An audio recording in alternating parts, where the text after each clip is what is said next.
Hey everyone, welcome back to Problems I Have With, a recurring series right here on Beyond ARTV where I dive into certain issues that I see with a certain band, brand, or artist. Today, I'm talking about rapper 50 Cent, somebody who hasn't been that relevant for a while now, but still seems to have a pretty relevant social following for whatever reason. People seem to be stuck in 2005, but 50 Cent rose up through the ranks, making a name for himself off of things that I don't really care for, to be quite honest, and I think that 50's gotten a pass for quite too long. Now, 50 Cent has been in the news multiple times. I can't even recount how many times I have seen him negatively shown in the news, yet people don't seem to be all that worried or concerned or even talking about it that much. Maybe for a couple of days, but maybe with this most recent flub, things will actually start to go south big time for this rapper. Now, if you have not seen, he recently was spotted in an airport insulting a kid on his Instagram, a 19-year-old with a social anxiety disorder. Let's watch and cringe.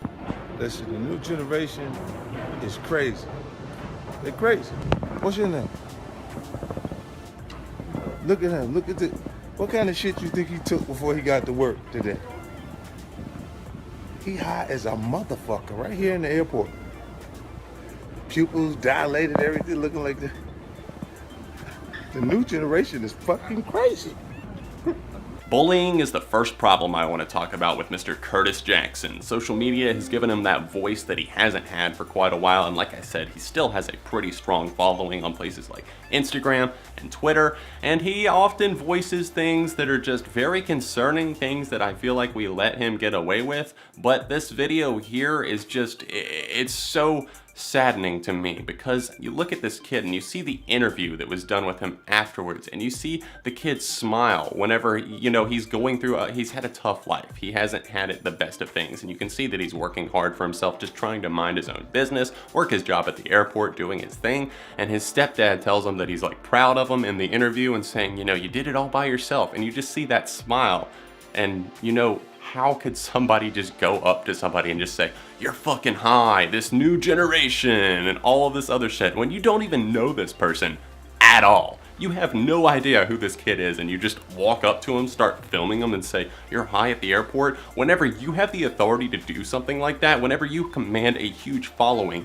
you have a certain respect that should come from you. You should say, you know what? I should find out what's going on here first. Okay, if he's openly lighting a joint and smoking it on the job and you can see it, but otherwise, who are you? Curtis Jackson, somebody known for dealing coke, getting shot multiple times. Who are you to call somebody out on engaging potentially in illegal activities when, in fact, he wasn't at all? In fact, he has a social anxiety disorder as confirmed by not only his parents, but people who went to high school with him. What the fuck is wrong with you, dude? He made a name for himself off of dissing people like Ja Rule, Rick Ross, a lot of other rappers. He just goes after people, never knows when to stop, when in reality, he's just a failed business investor that hasn't made a name for himself in such a long time that he's just bored going around trying to pick on people and do other things to make himself feel better about his failed investments. Yes, I'm looking at you, SMS audio and hashtag effing vodka that you just put on every single post, including the one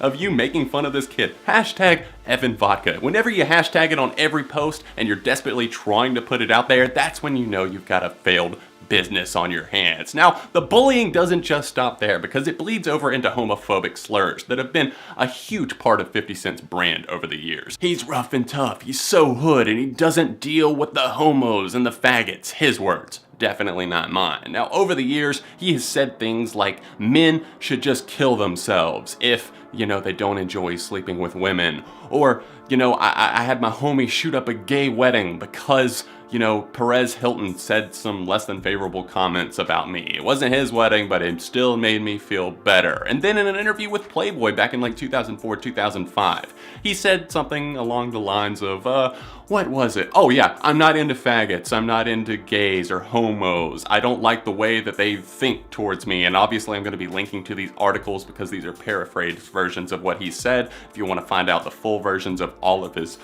Very interesting quotes and thoughts, then I will link them in the description down below. But yeah, in that same interview, he was just coming down so hard and basically saying, I don't know what goes on in their minds. And he seems to think that all gay men are just automatically trying to come after him at all times. In fact, in another post, he said something about like, you know, gay marriage, that's great and all. I support Obama's decision, but I just don't want gay men touching up on my buns in an elevator. What? Do you think that gay men just walk around wanting to feel people up in the elevator? They're no different than you. Do you walk into elevators wanting to touch up on women? Probably so, considering your past history, but most normal people don't, and that's the same thing that's going through their heads as well. They're not trying to touch you, Curtis. Now, my main problem with his stance on gays, besides obviously all of the slurs that he's made over the years and just how he tries to smooth it over and then will like automatically say something that everybody sees, and it's like he thinks that no one will know, even though he blasted all over social media if he says something about this faggot or this homo, etc., or I hate